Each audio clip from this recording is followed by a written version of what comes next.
Next on the news, hundreds of wreaths for hundreds of heroes. A police officer on a different kind of patrol. Louis DeMarco is fulfilling a promise that members of service who gave the ultimate sacrifice will never be forgotten. I'm Jessica Easthope. That story's coming up next. New York City's mayor says he shouldn't have to choose new arrivals over residents. Title 42 could bring cuts to the city thousands of miles away from the border. Plus, a pulse of the parish, a church that was nearly destroyed to build the BQE. What drives its faith today?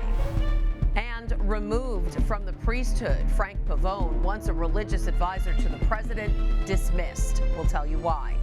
I'm Christine Persichetti. Current News starts right now.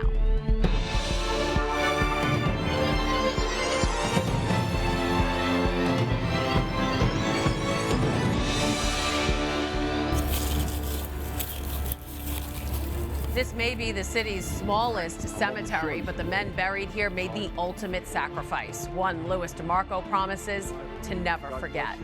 The retired police officer is on a mission to decorate the graves of soldiers this Christmas, whether they died in the Revolution or in Iraq. Current News' Jessica Easthope joined him early this morning at a cemetery more than 200 years old. Hi, Jess. Christine, the name of that tiny plot in Bay Ridge is Barkaloo Cemetery, and there's only a couple of people buried there. The truth is, most people today probably don't even know it is there. But that's not the case for Louis DeMarco. It was hundreds of years ago. Those men died for his freedom, and he says this Christmas he's repaying them with wreaths across America. God bless you. Thank you for your service, and Merry Christmas. This isn't a member of Louis DeMarco's family. It's not a friend or a colleague. He didn't know them, but today he mourns them. Louis is a retired NYPD officer. He's been participating in wreaths across America for the last 4 years. Every holiday season, as thousands of wreath-laying ceremonies take place all over the country to honor members of the armed services killed in action, Louis is here at Barkaloo Cemetery in Bay Ridge, where just 2 people are buried. Soldiers who died in the Revolutionary War. If it wasn't for what they gave, their lives, we wouldn't be talking here. We wouldn't have the ability to do what we do. This country would have been a whole different story. He says Barkaloo Cemetery wasn't even on his radar until he was told about it by a fellow officer. But for him, laying wreaths at the graves of service members, whether they died 2 months ago or 200 years ago, is deeply personal. This year, Louis and his friends, also retired members of the NYPD, are laying more than 200 wreaths in cemeteries across New York. Sergeant Company H. The tributes bring back memories of Louis's life of service. He was shot on the job in 1978. I love being a cop. I love being in the city. It's very difficult for me to talk about. I miss you, pal. And from Barkaloo to Greenwood Cemetery, this grave belongs to a soldier who died in the Civil War. His place of rest most likely hasn't been visited in decades, until now. Dave Brooks and Gary Dugan say their mission this Christmas is to remember the heroic actions of someone hundreds of years ago has caused a ripple that affects life today. It's a sense of pride to do this and to let people know that these heroes are not forgotten. Life goes on afterwards, and I think they're rewarded in heaven. And I think they're examples for us to follow. The 2 cemeteries Louis visited today couldn't have been more different. Barkaloo is a small family plot with just those 2 men who fought in the Battle of Brooklyn. Meanwhile, Christine, Greenwood is one of the state's biggest cemeteries, 478 acres of graves. Wow. So, Jess, how does Louis find the graves of the fallen soldiers, especially in a cemetery like that?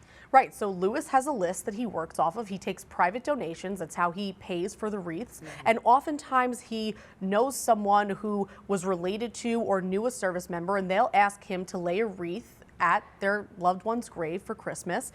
And you know, it definitely is a labor of love, though, watching him and Gary and Dave navigate a cemetery as big as Greenwood with just the map and just the name of the veteran. It's definitely not an easy job.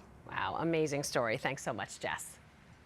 You too can help honor veterans this holiday season. Just go to wreathsacrossamerica.org/get vet-involved. There, you can donate a wreath to honor a fallen hero. The ultimate sacrifice of one Vietnam vet was remembered at a special mass in Forest Hills, Queens. Our Lady Queen of Martyrs honored Captain Francis Xavier Egan on Sunday, 50 years after he died. The Air Force captain and fighter pilot was killed on December 19, 1972, after his plane was hit by a missile. Captain Egan was ejected from the plane, but his parachute didn't deploy. According to Egan's family, his Catholic faith was central to Francis's short life. He was an altar boy and graduated from Queen of Martyrs School in 1960. Also tonight, bracing for a flood at the border. The Department of Homeland Security saying once Title 42 ends, there could be 14,000 crossings each day. Let's take a closer look at those projections. If there were between 9,000 and 14,000 each day, like DHS believes, that means there could be around 420,000 each month and more than 5 million by the end of next year. The Big Apple is already raising red flags about the expected influx. After the busing slowed down in the past few weeks, it's firing up again. 80 people arrived in Midtown Monday morning, and another 10 to 15 busloads of asylum seekers are set to come this week. That's putting pressure on the city's shelter system that's overflowing. In a press conference Monday, Mayor Adams said the city has already had a number of conversations with the state and federal government, but they seem to be, quote, ignoring him. Just weeks ago, the mayor shuttered the city's controversial tent city on Randall's Island, saying it wasn't necessary anymore, but that seems to have changed. Nothing is off the table. We don't want to go back to what we had to use when there were a large influx, but leadership is doing difficult things. And whatever I need to do to ensure that we are dealing with a crisis, I'm going to do it in a humane way. The tents were only open for 23 days before the mayor shut it down last November. The massive shelter was made to house 500 single male migrants who were being bussed up from the border. But according to the city, only 170 beds were used. Still, Mayor Adams declared the large tent structure a success, saying it was an example of good planning. Governor Hochul said New York State is deploying 700 National Guardsmen to help New York City deal with the crisis. In the meantime, other cities around the country are declaring a state of emergency. El Paso is one of them. Ed Lavandera has the latest. El Paso's mayor says he's bracing for as many as 4,000 to 6,000 migrants to be released into the city per day if Title 42 is lifted on Wednesday. And I really believe that today our asylum seekers are not safe, as we have hundreds and hundreds on the streets, and that's not the way we want to treat people. City officials have started moving hundreds of migrants who were camping out around downtown area bus stations into hotels or newly opened shelter space. We want to make sure that everyone's safe, and we know that the influx on Wednesday will be incredible. It will be huge. Come on in, guys. In the last week, we're told more than 1,000 migrants have found refuge inside the Family Center shelter in downtown El Paso. This is Sara. She came from Ecuador with her husband. They've been traveling for 30 days. She says the journey was brutal. Sara Romero, like almost every migrant we've spoken with, says they were kidnapped and held for days in Mexico until they paid their way out. Romero is one of the thousands who entered El Paso in the days leading up to the expected end of the public health policy known as Title 42, which allowed U.S. border officials to expel migrants nearly 2.5 million times since 2020. They call it the Ellis Island of the Southwest. But El Paso officials know that spirit of compassion will be put to the test this week. County Judge Ricardo Samaniego says this area has never experienced a moment like this. When and if Title 42 gets lifted on Wednesday, what is it going to look like here? Everybody agrees that it's not sustainable, that there's nothing that we're doing right now that's sustainable. Everything is addressing and reacting to a situation. That was Ed Lavandera reporting. The Biden administration confronted some criticism today over its handling of the influx. The administration is still trying to find a way to extend the controversial policy. Texas Governor Greg Abbott has called for the state attorney general to investigate whether nonprofit organizations have helped people cross the border illegally. Abbott claims he's received reports that the organizations may have helped orchestrate the crossings.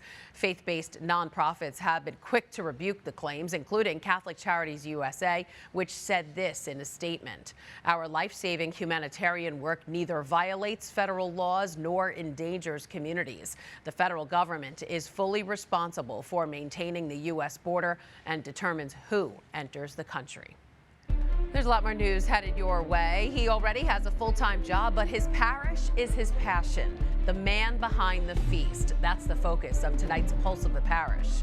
Plus, Christmas is still days away, but there was already a big celebration at the Vatican. The Pope blowing out his birthday candles.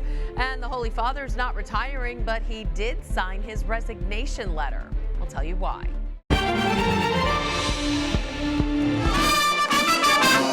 The Giglio, lifting the spirits of Italian Americans and keeping this Brooklyn parish alive. For more than 100 years, Our Lady of Mount Carmel in Williamsburg has carried on this tradition. And that's thanks to the parishioners who make sure it happens, especially the chairman of the feast. We're taking you back to summertime in tonight's Pulse of the Parish. Get closer to the feast day, more and more people come. Monsignor Jamie Gigantiello says Our Lady of Mount Carmel in Williamsburg is thriving. Oh, it's one of the strongest parishes in the neighborhood. It was established in 1887 to cater to Italian immigrants. And while the neighborhood surrounding it has changed, the makeup of its parishioners has remained the same, still largely Italian American. This parish is rooted in tradition. But the church itself is not very traditional. There's no pitched ceiling or bell tower, and there's a reason for that. This is actually the third church to house Our Lady of Mount Carmel. The second one had to be demolished to make room for the BQE. It was built a block away, and since there were so many churches in the neighborhood, they really didn't construct it like a church. It could have been converted into a community hall. There was rumors that it was going to be made into a bank, whatever. But the parish survived, which they didn't think it would because of the feast. And Monsignor Jamie says the annual celebration wouldn't be possible without his parishioners. People like John Notaro, general chairman of the feast. What do I not do? Planning this celebration of Italian heritage takes a lot of work.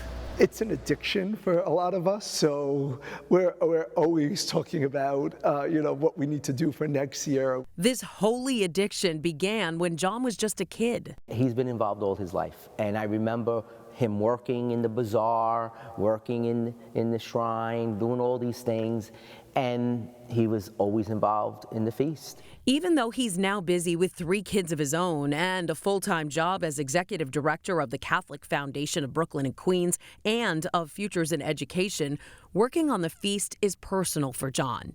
His father, Carmine Notaro, grew up in Nola, Italy, where the tradition of lifting the Giglio began. I grew up with him telling us stories about him lifting the Giglio, and they were like war stories, and he would talk about doing a lift for 1 hour and how his shoulder would feel. When Carmine moved to Brooklyn, he was too busy running his Greenpoint Pizzeria to be involved in Mount Carmel's feast. But his passion for it was hereditary, and John took the reins. And now that his father has passed, the feast is a memory of the bond they shared. For many, it's a connection to the loved ones they lost. They see their parents and grandparents walking down the street holding their hands. When you lift that Giglio, they remember, their loved ones who aren't here anymore, and they're right next to them. They lift that Giglio in their honor. The 2-week event is described as an annual pilgrimage. While the neighborhood is now different, everyone who moved away comes back. John and his family live in Queens now, but still come to Mass here every Sunday. He says the feast is a way to reach out to the newcomers in the neighborhood who aren't churchgoers. It is an incredible evangelization tool. We have the Giglio. We have the sausage and pepper stands. You're next, sir. Good job. We have the games, we have the rides, and these are all ways to draw people in. And now they're here. And now we've got this great opportunity to show them what we do. Now John's passing on the tradition to his own kids who take part in the lifting of the children's Giglio. I'm blessed in so many ways. I mean, for me, it's always been about my celebration of my faith. And now you know John Notaro from Our Lady of Mount Carmel and how he makes up the pulse of the parish. John tells us planning for next year's Our Lady of Mount Carmel feast began as soon as this year's ended. Meanwhile, the tablet is looking to our youngest Catholics to try to keep Christ in Christmas this holiday season. 'Tis the season. The paper's annual art contest is in full swing again. Students across Brooklyn and Queens can express their faith through art online. Just go to thetablet.org and click on the Keep Christ in Christmas art contest article right on the homepage. Then get to work painting or drawing. You can find all the rules on the homepage, both in English and in Spanish, as well as the entry form. Students have until January 11th to enter. There was big news at the Vatican over the weekend. It was Pope Francis's birthday. But as Kelsey Gussie reports, the Holy Father didn't sit back and relax. He kept his schedule and was as busy as ever. Christmas isn't the only holiday being celebrated here at the Vatican. This weekend, Pope Francis turned 86 years old, and he celebrated his birthday in style. Pope Francis kept a busy schedule of appointments on his 86th birthday. But those he met with didn't forget the Pope's special day. While meeting with the Missionaries of Charity, he was given bouquets of sunflowers. And later, he met with artists performing at the Vatican's annual Christmas Concert for Peace. They played him songs with drums and bagpipes, which of course included Happy Birthday.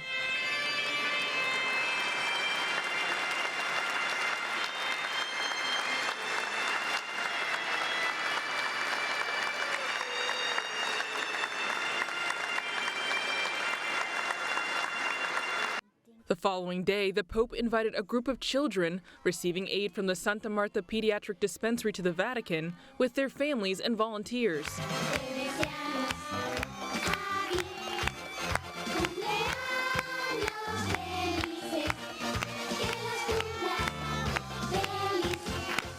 They sang him happy birthday and presented him with a cake before he encouraged a bit of mischief.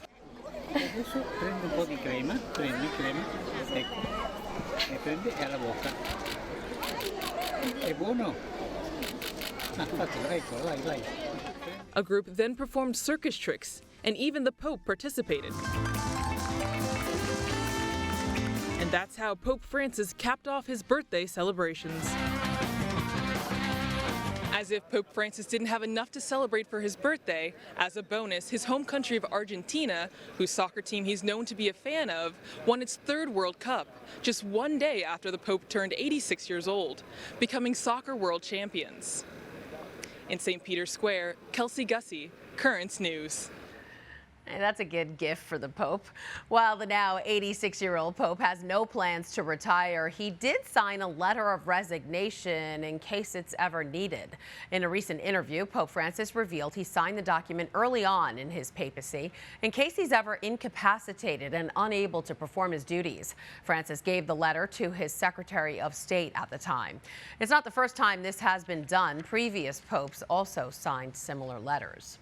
Father Frank Pavone, the National Director of Priests for Life, an anti-abortion group, has been laicized. According to a letter from the Vatican's ambassador to the United States, Pavone was dismissed after blasphemous communications on social media and persistent disobedience of the lawful instructions of his diocesan bishop.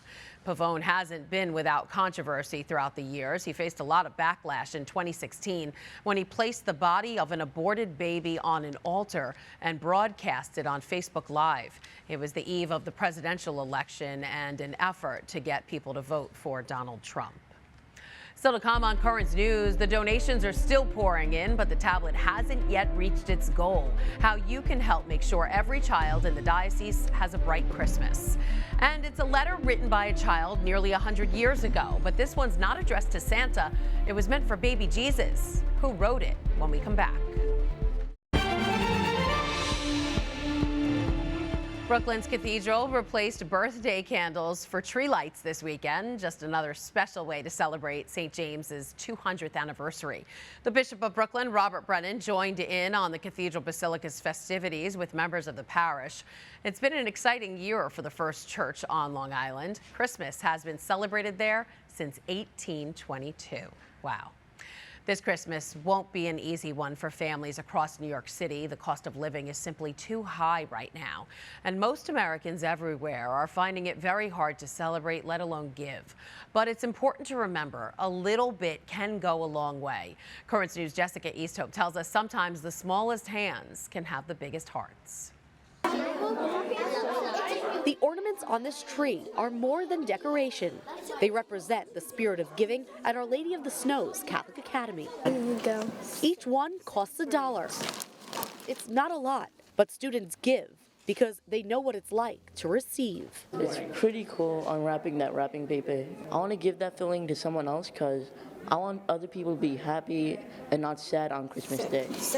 Our Lady of the Snows has been participating in the Tablet's Bright Christmas campaign, helping every kid get a toy for 15 years. Can I get a reindeer and a snowflake? This year, starting on Giving Tuesday, members of the Student Council went from class to class, collecting money and giving out ornaments to decorate and put on the school's Christmas tree. Student Council moderator Liz Flynn says the kids take the lead on the money and the message. We want everyone to feel the love of Jesus at Christmas time, and when we do for others, we do for Jesus. We are a witness to Jesus by helping those in need. The school raises around $1,000 for Bright Christmas each year, but last year they got something in return. We start our Bright Christmas ornament sale. Principal Joseph Ventacinque says the $5,000 they received from Bright Christmas was put to good use. It was a gift that we were able to pass back to the families that lost their jobs during the pandemic. They were given a gift right after Christmas of a tuition discount or scholarship. And the kids raise money with the same excitement they have on Christmas morning. 1, 2, 3, action. They even made a Bright Christmas commercial to encourage their classmates to give. Set up by the tablet to help those in need during the Christmas season. Some students say they don't take the holiday for granted and want to make others feel just as blessed. Us, we can get whatever we want if we just ask or we have good grades. This way people can get what they would like and everything they need for Christmas. Right before Christmas break, the students will take their ornaments and put them on their trees at home to remind them while they're opening gifts, they helped another kid do the same. In Floral Park, Jessica Easthope, Currents News. Love that. You too can give back like the kids from Our Lady of the Snows, and the tablet could still really use your help. And they can use it right now. The paper is now more than halfway through their goal. We just checked in and they've raised more than $87,000 for kids in need. But they are still a ways away from their goal of $125,000 before December 25th. There's still time to make this a bright Christmas for everyone. Here's the information you need to get involved. Make a check out to the Bright Christmas Fund and mail it to Bright Christmas LB number 2118. That's P.O. Box 95,000, Philadelphia, Pennsylvania, and the zip code 19195. Or you can make your donation online at thetablet.org/Bright Christmas. All right, can you remember what you wanted as a child for Christmas? A horse, a car? How about to always be good? Not sure my kids put that on their list, but that is what 7-year-old Pope Benedict XVI wanted for Christmas in 1934. In the special letter addressed to baby Jesus, the Holy Father, or Joseph Ratzinger, had a little wish list. He asked for a Volksschott, which was a German missile used at the time, a green chasuble, or vestment, and a heart of Jesus. The letter was written in Old German and can be viewed in the Ratzinger family home in Bavaria, now a converted museum. How cool is that? And that is Currents News. I'm Christine Persichetti. Thank you for joining us because we are putting your faith in the news. Hope to see you again next time.